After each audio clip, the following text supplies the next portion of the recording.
So it's been a while. I have been meaning to do a video for quite some time, but I have been avoiding it like the plague. I know it sounds silly, but yeah, it's been challenging for me to just get on the camera and start recording. There's a lot of fears that come up. One main one is it's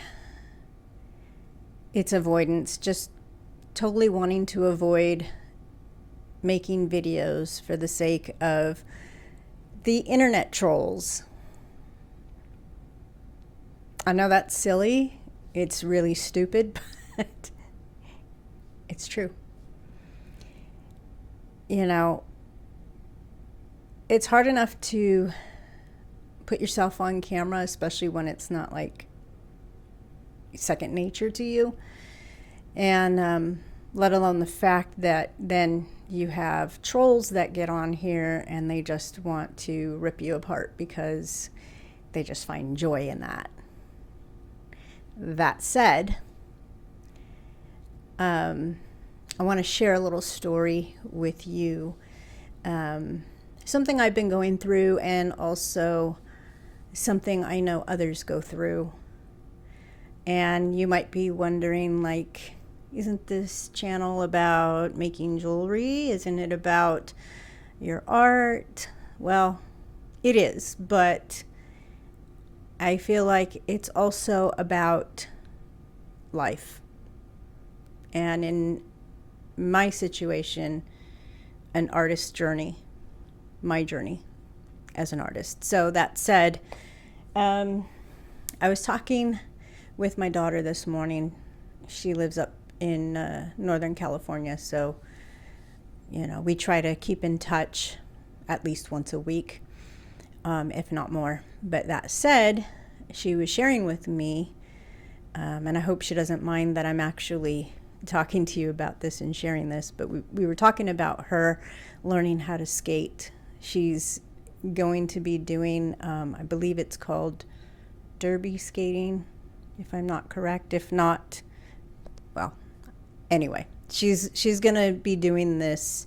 I think it's called derby camp or something like that. And so she's been practicing her skating and things like that. And she's been posting on Instagram, and I've been watching the progression, and I think it's very cool.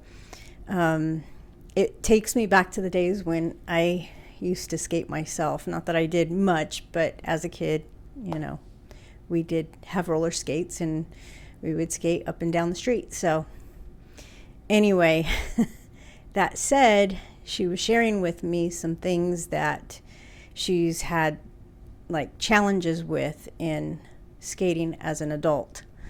So it made me think about some of the challenges I've been faced with. And one of those is I've gone back to playing the alto saxophone. I used to play it in the high school band, and I was in it for almost a full 4 years of high school. And then I also started in junior high, so quite a few years. But anyway, she was talking about some of the challenges she has in skating. I know I'm jumping around, but hear me out. So then, as she's telling me her fears and some of not really addressing them as fears, but just challenges. And I'm like sitting there going, like, I'm faced with similar things. It's just being an adult in my 50s and playing the alto saxophone. And some of these challenges that we face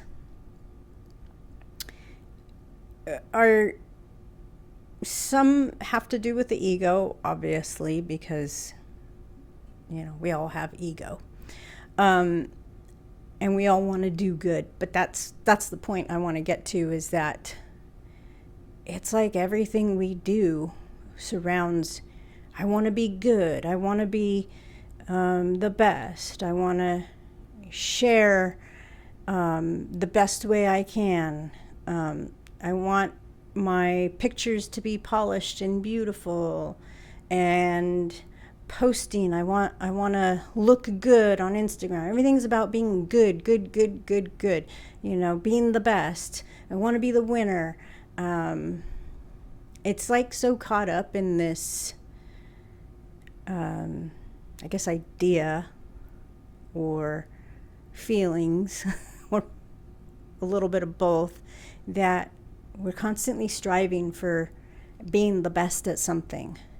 Or there's like me having a business and running my little business of selling art and jewelry. I make art and I make jewelry. And so, you know, we're constantly faced with trying to put our best foot forward, not just in the end result, but also in the image we want to project. So, and I'm going off of pure experiences here. I'm not like reading books and pulling from there to tell you, you know, how I feel academically. This is pure experience only.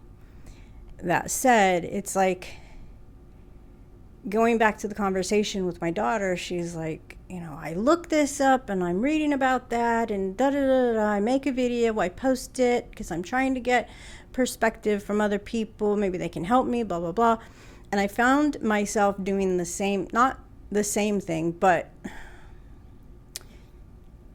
like since I've started taking classes in playing the alto saxophone, I've also been watching a lot of videos and looking for information on how to get better and how to have good, strong sound, and yet get back into reading music and all the things. And like, it's like literally turning on the fire hose and just trying to drink it all up. And I found that there's so much great advice out there. But when you're in this stage of just learning and trying to take it step by step, like, you have to be a beginner. And you're not going to be the greatest. You're not going to be the best. You're not going to be really good yet. It obviously takes some steps to get there. But what I'm getting at is not about just being a beginner. It's about finding the fun. Like, what about just having fun? Like, I had to remind myself because I was feeling frustrated with myself and like having to rework like the muscles in my mouth, which is referred to as the embouchure.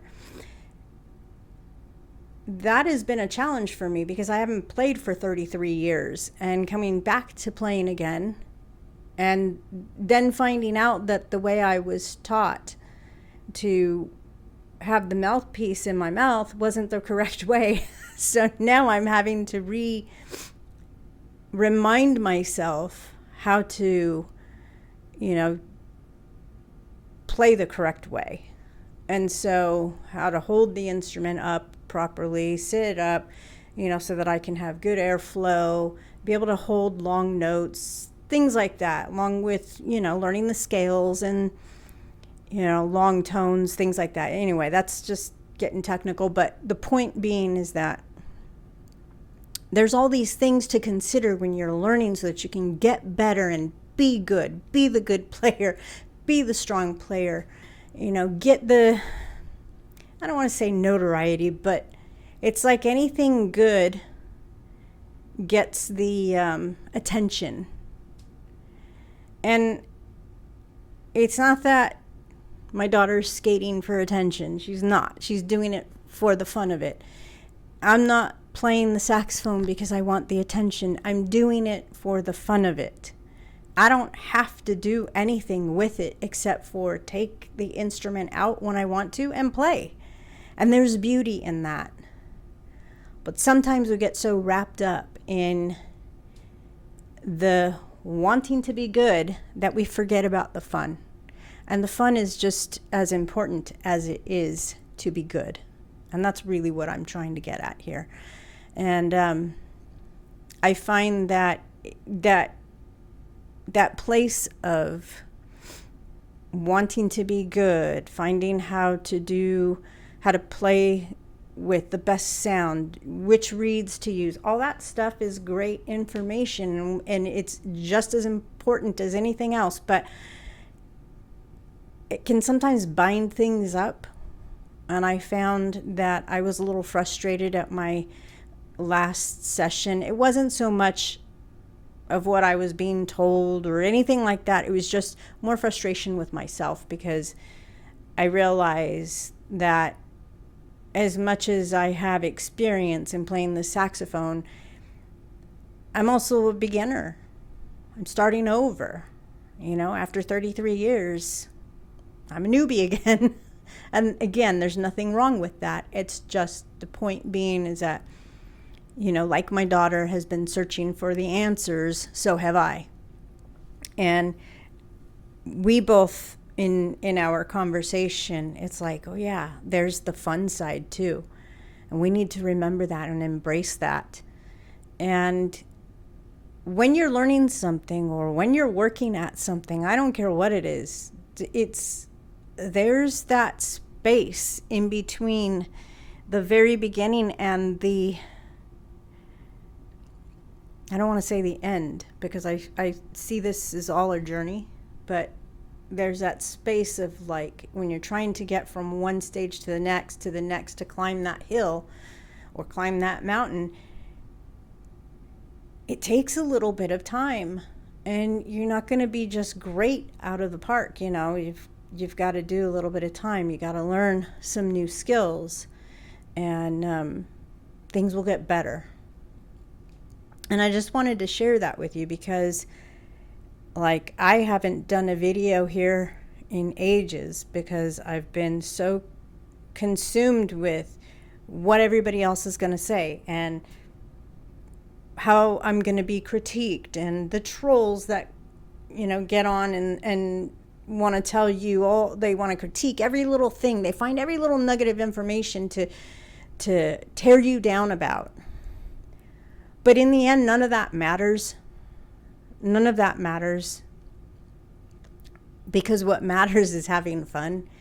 And so I'm here today to get the ball rolling, to get on here and share with you my journey as an artist.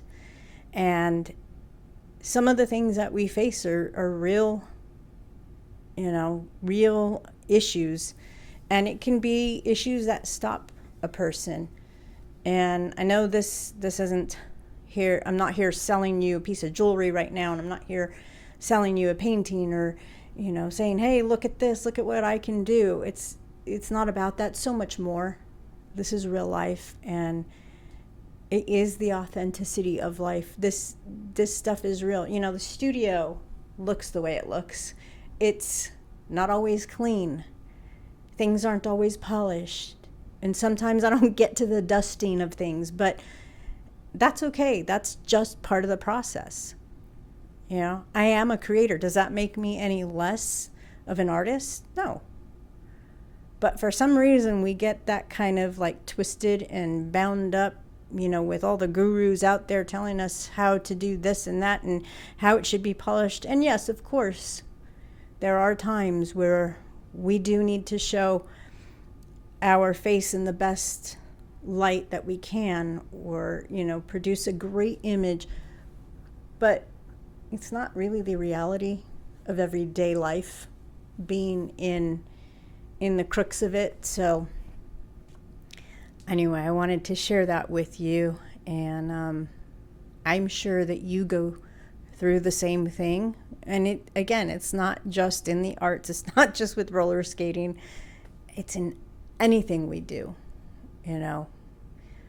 My honey and I were kind of talking about it, because he was asking how my daughter's doing, and I was sharing a little bit with him, and it was like we were on our way to the gym, and it was the same thing. We both came to the same conclusion. It's like, yeah, we need to remember, like, some days we don't want to go to the gym and work out, but if we could find the pleasure in it, then it's actually not so bad. It's great, you know. You leave there feeling wonderful. So anyway, that's all I wanted to share with you, and I'm going to do my best to get on here and share more, a little more of the process of me painting and also making jewelry, because I haven't stopped that. I am just basically opening up and adding to my repertoire. And it's been a lot of fun. I know it may seem a little confusing, like, well, what are you doing? You're painting today, making jewelry tomorrow? No, I'm doing it all. I'm doing it all. And I enjoy every last bit of it. So, and I hope that you will too. So, as I come to a close, I hope you can share with me down in the comments below if you've had some of these struggles yourself and have found that you need to get back to the having fun of the thing, whatever that may be. It can be really anything. Could be cooking. There's frustrations with cooking too. I don't bake because it's not my thing, but I'm sure there's something enjoyable about it. So anyway, if you can, you know what to do. Leave a comment below, and I will see you in the next one. Bye.